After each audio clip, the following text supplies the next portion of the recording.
Delighted to be in partnership with Betfair as we take a look at the winners and losers of the final US presidential debate. Delighted to welcome two very good friends of the show. Nicole Brener-Schmitz is a Democratic strategist, and Bobby Eberle, PhD, is a Republican strategist, and the host of the 13-minute news hour. Folks, welcome to the show. Nicole, your overview, your post-match assessment of the final debate. Well, I think it was the final time for President Trump to try and make a pivot and turn the tide. And I do think that he had a better performance. I thought he was more restrained, but I still think that Vice President Biden came out on top. He was clear in his vision for America. He was clear about why this administration has failed us, both during the COVID crisis and in economic terms, and the things that he would do differently in the future. Bobby, your reaction to your overview of how things went. The president had some catching up to do, some ground to cover. And did he cover that ground? Yes, I agree with what Nicole said, the first half of what she said, obviously not the second half. But yes, and what I thought was so great about this debate was that he's been closing in the polls. He's out there, he's doing rallies, giving speeches, showing his energy. And I think this will just build on it because, as Nicole said, he was more restrained, he was more on point. And I think issue for issue, he was able to lay out his case why he should be reelected, and also the other part, which is lay out why Joe Biden should not be president. And I think he excelled on both of those areas. Now, we know, Bobby, many moons ago, President Clinton coined the phrase, "It's the economy, stupid," in relation to the most compelling issue facing American voters. This year, is it COVID stupid? Well, I think it's a little bit of both. And I love that expression from Clinton because you go back to, say, March, and I was saying the exact same thing to friends of mine, other colleagues. It's like, it's the economy, stupid. There's no way President Trump can't be reelected. I don't care if it's Democrat or Republican. When the economy is roaring like it was, the president's going to get reelected regardless of the party. The problem is, and what we saw with COVID, is that the economy came crumbling down because of all the shutdowns, and now we have to rebuild. And it's a good question to the American people. Who do they trust to get the economy going again? And I think that falls squarely to President Trump. What do you think, Nicole? Because I guess we're already beginning to dare to think about life post-pandemic on both sides of the pond. And perhaps the president could fall back on his economic track record as an example of somebody that will deliver a recovery from the pandemic. Unfortunately, I don't think that that's true, and the polling bears that out. I mean, America had its highest cases day since July yesterday, and almost every medical professional is telling us the darkest days are in the next few weeks.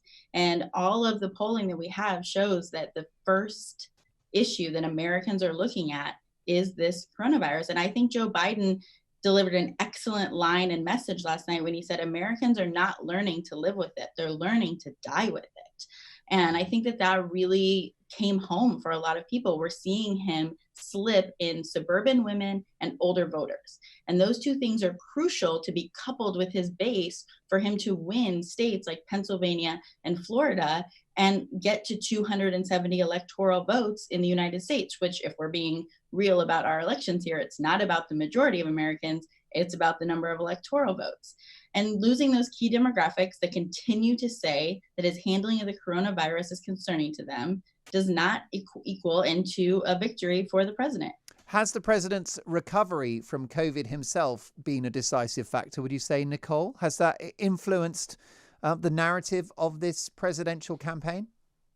I think we saw him bring it up last night. He certainly had access to the absolute best medical care and drugs that are available, which I would hope for him, as I would hope for every American, as he's trying to strip millions of Americans of their healthcare coverage with the lawsuit that is headed to the Supreme Court shortly after our election in November.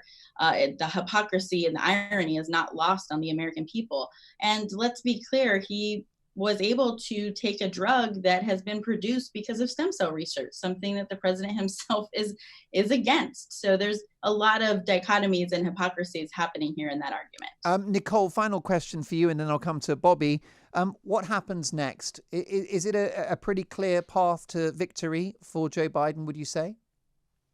I don't think anyone in the Democratic Party is taking advantage. We also saw some good polling and headlines similar to this about this many days out in 2016. So we're certainly not taking anything for granted. Democrats are organizing, they're getting the vote out. It's important to have people vote early, send their ballots in. We want to make sure that every ballot is fair and counted. But I do think that if things continue without another twist or surprise, we are on our way to victory, but you can't let up now. That would be the disaster. Bobby, your reaction to Joe Biden's performance last night, because I thought he was quite lifeless in the last debate. And really, the big story was Donald Trump's constant interruptions. But when Joe Biden spoke, I wanted him to be interrupted. So do you think he raised his game last night as well? No, and that's the thing. That's the contrast between the two debates. I mean, you have President Trump in this one acting differently, being more poised, being more respectful, letting kind of Joe Biden hang himself. But there's a big contrast in the two debates, too, between Joe Biden, who seemed like he had a lot more energy in the first one. And I noticed it with the people I was watching, even as he walked up to the podium. We're talking right at the beginning, where he seemed to be a little shuffling and just not quite with it. And then as the evening wore on, he seemed to slip and slip and slip, gaffes, and just not getting his points across. And so I don't think that performance, policy aside, the performance of Joe Biden was not up to par. And it just allowed President Trump to shine even better on these issues like coronavirus, economy, where the president does have a good message on coronavirus. I actually thought his message is what resonates with most of the American people, because he actually came out in something that I've been talking about as a data person, and that is coronavirus has a 99.9% survival rate.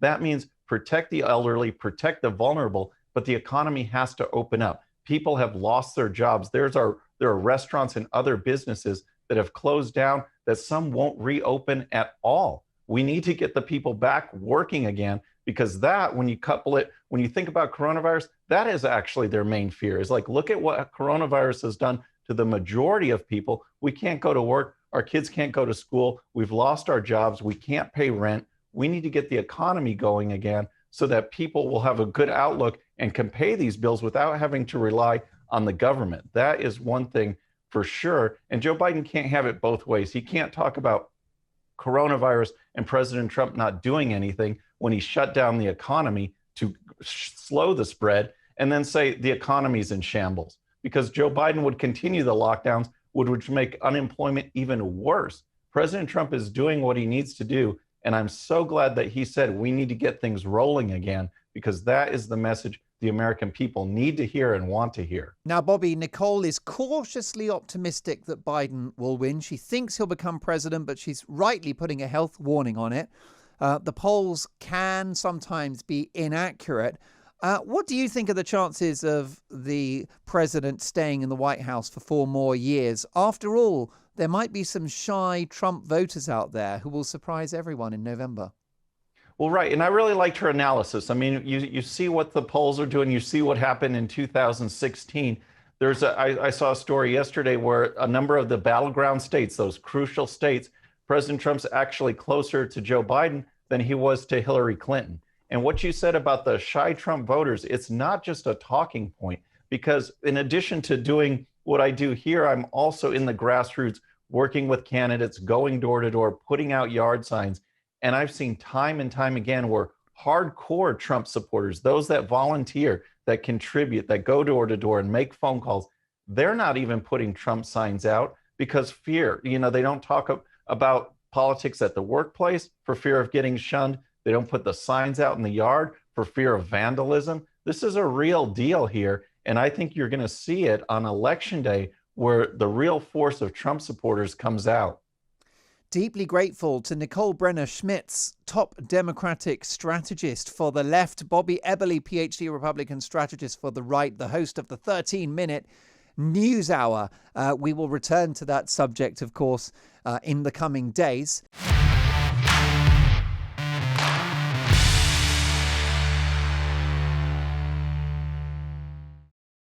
Okay, friends, thanks so much for watching. And before you go, please hit that subscribe button, hit that bell so you'll be notified.